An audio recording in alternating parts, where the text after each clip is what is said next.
Bom dia, bom dia. Nós estamos no nosso devocional 45/50.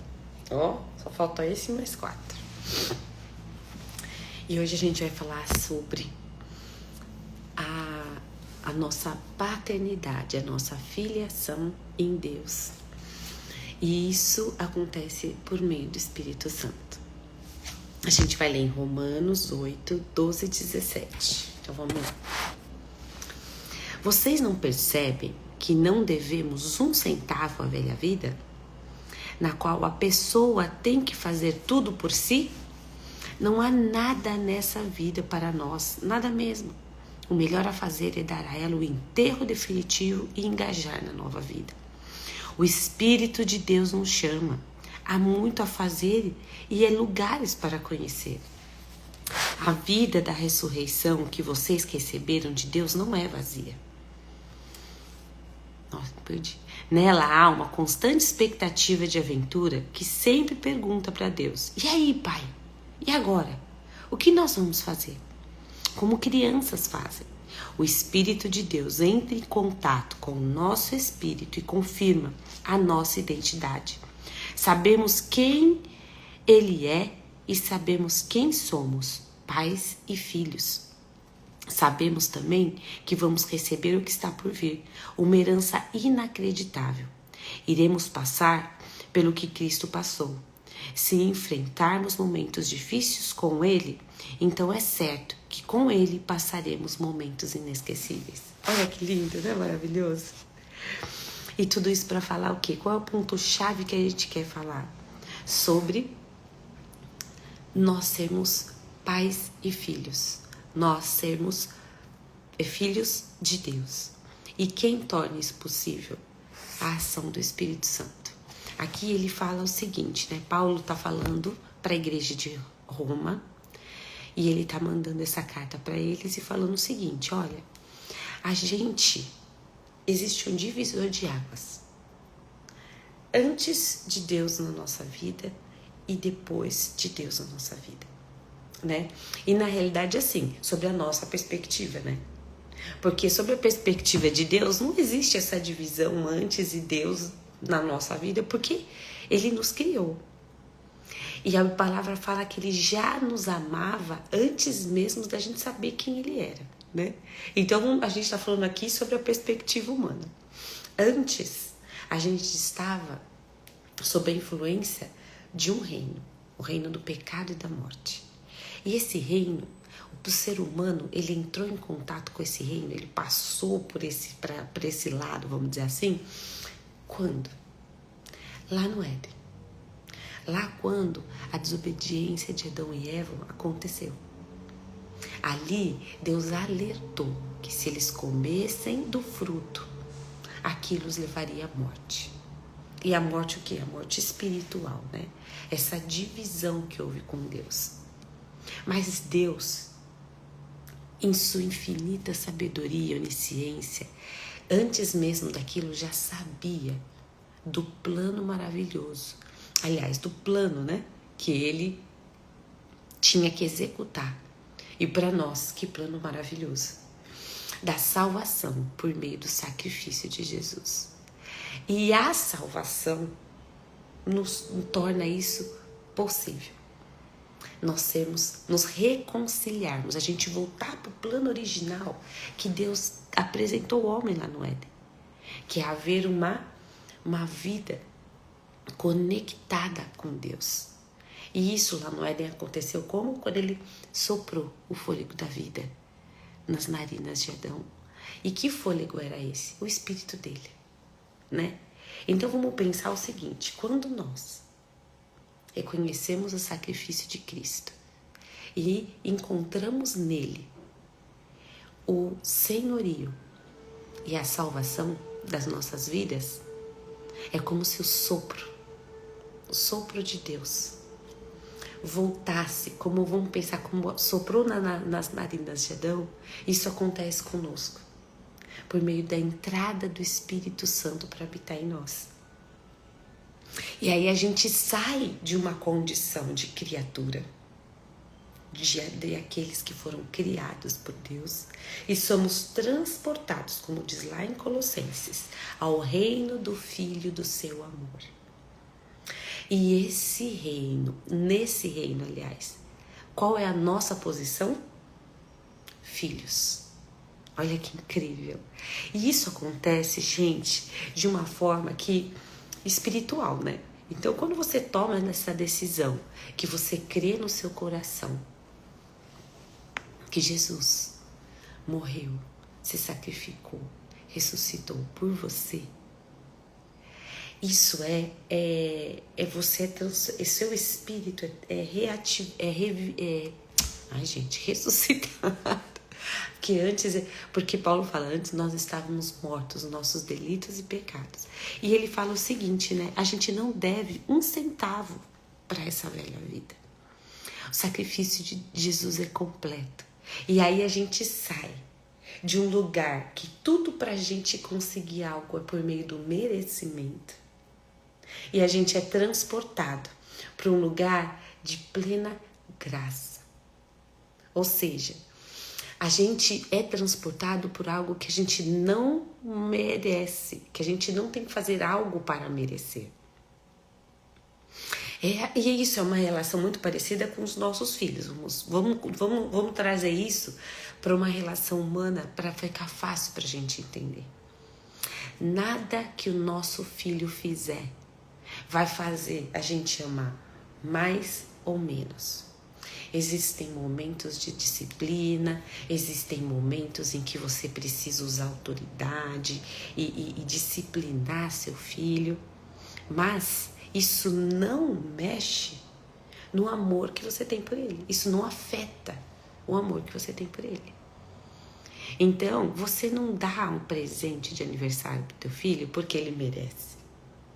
Você dá porque você ama. E aquela é uma data que tem que ser celebrada. A mesma coisa acontece. Por isso que Paulo fala que a gente não deve 1 centavo àquela vida. Não há nada nessa vida para nós, nada mesmo. Ou seja, tudo que acontecia antes fica para trás. Fica no esquecimento. Como a Bíblia fala, que os nossos pecados dessa velha vida, Deus joga no mar do esquecimento. Ele fala, eu não me lembro mais. Porque você saiu daquela condição. E agora você é meu filho. E você não faz nada. Você não recebe nada por merecimento. É tudo graça. É a mesma coisa. Você não recebe... O filho que recebe uma herança do pai, ele não recebe porque é o filho mais legal ou mais bonzinho.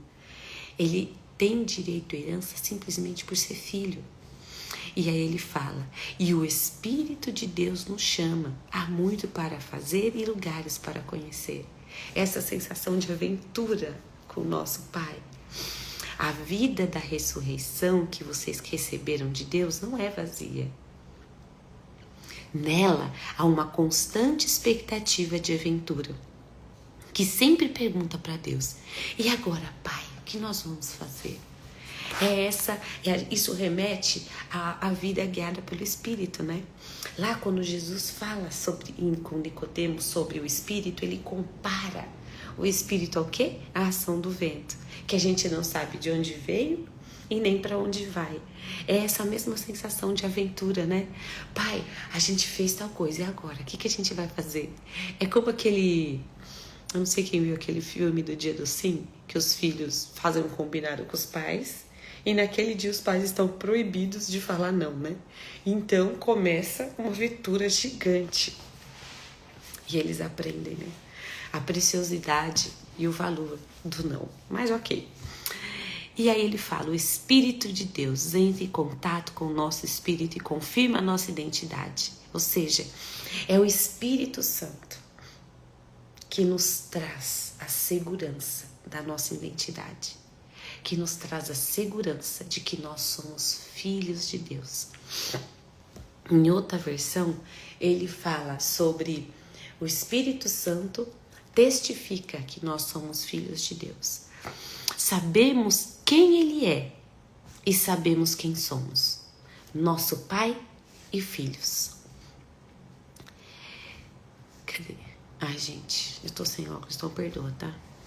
Iremos passar, pais e filhos. Sabemos também que vamos receber o que está por vir, uma herança inacreditável. E que herança é essa? A eternidade com Deus.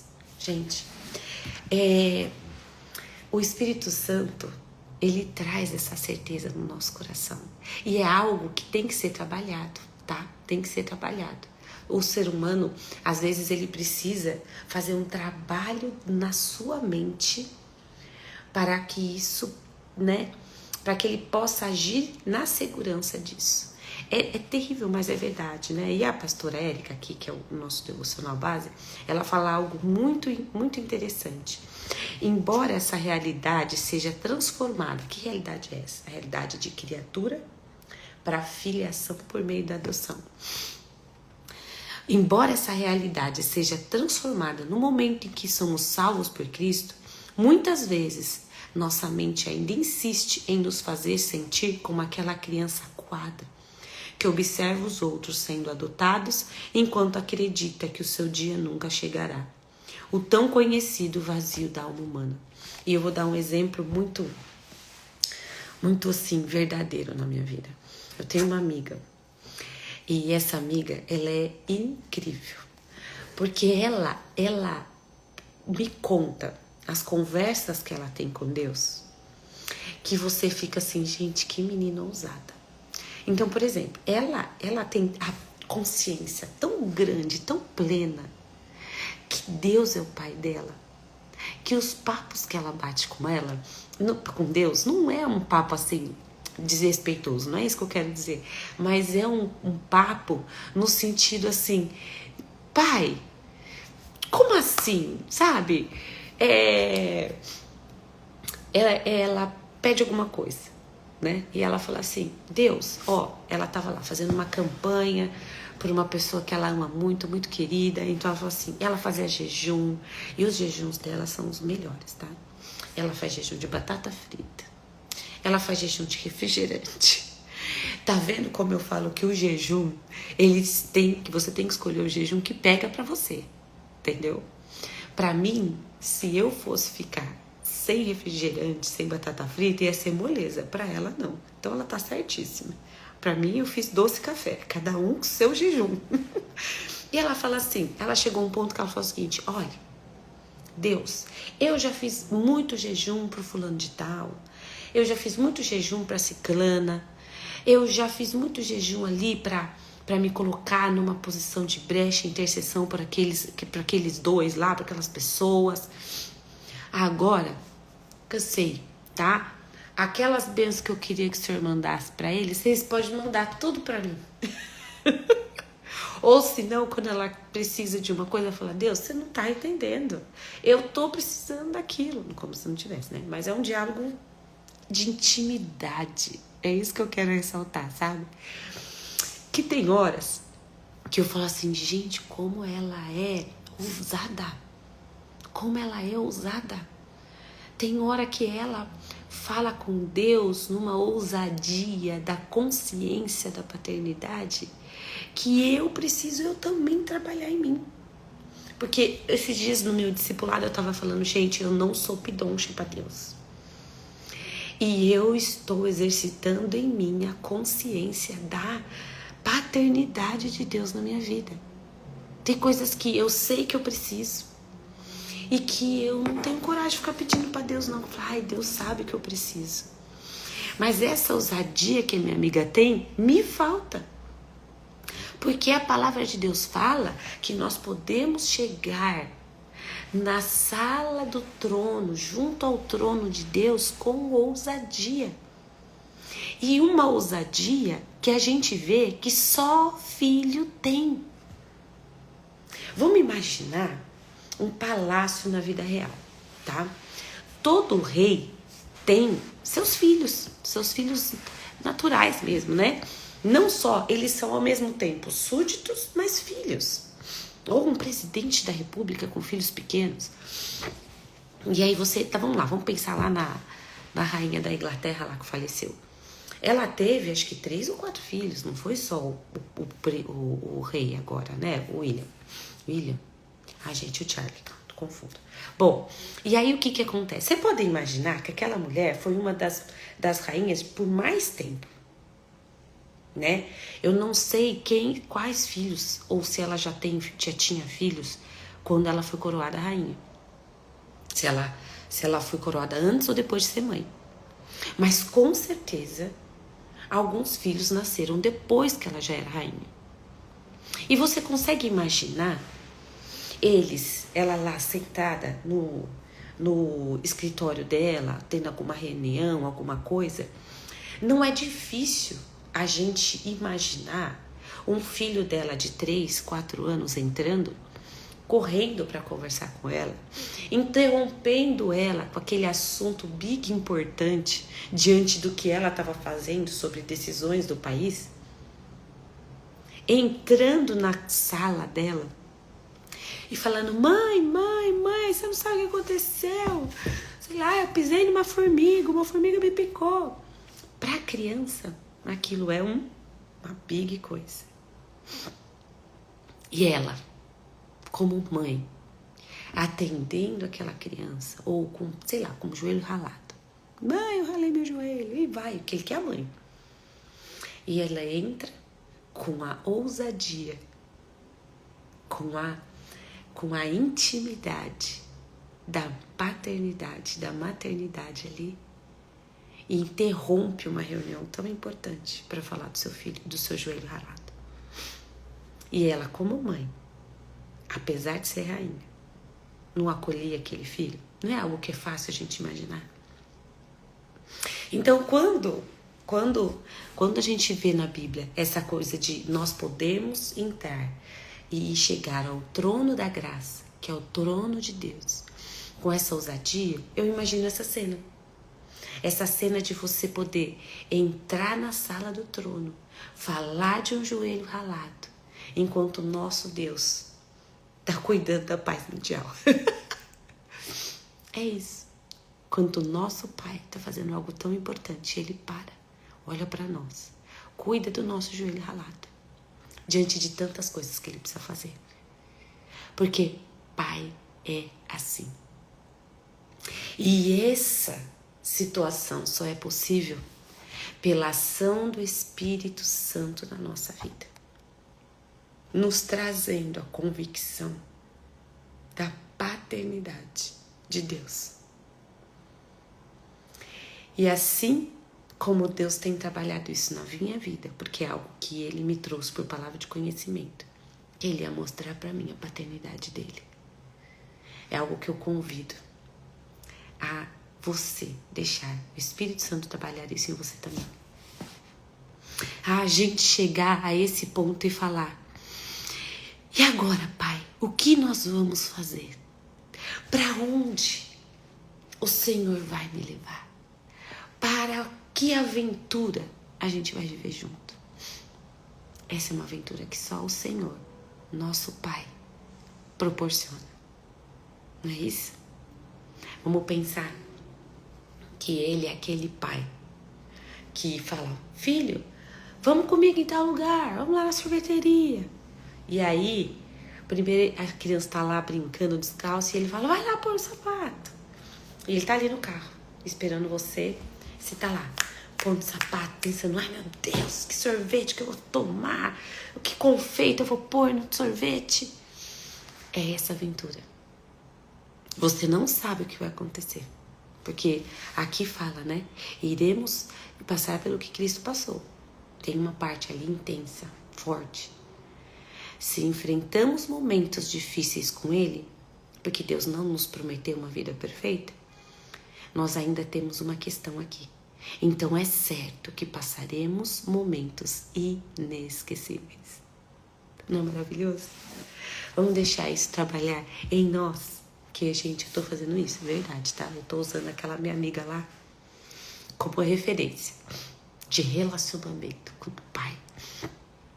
Da certeza de eu poder falar com meu Pai com essa intimidade, com essa proximidade, com essa ousadia, com essa intimidade. Vamos orar? Senhor Deus, nosso Pai querido, eu quero te agradecer por mais um dia. Muito obrigada pela certeza que o Espírito Santo coloca em nossos corações, para que nós possamos ter a consciência plena da nossa filiação, da nossa adoção por Ti.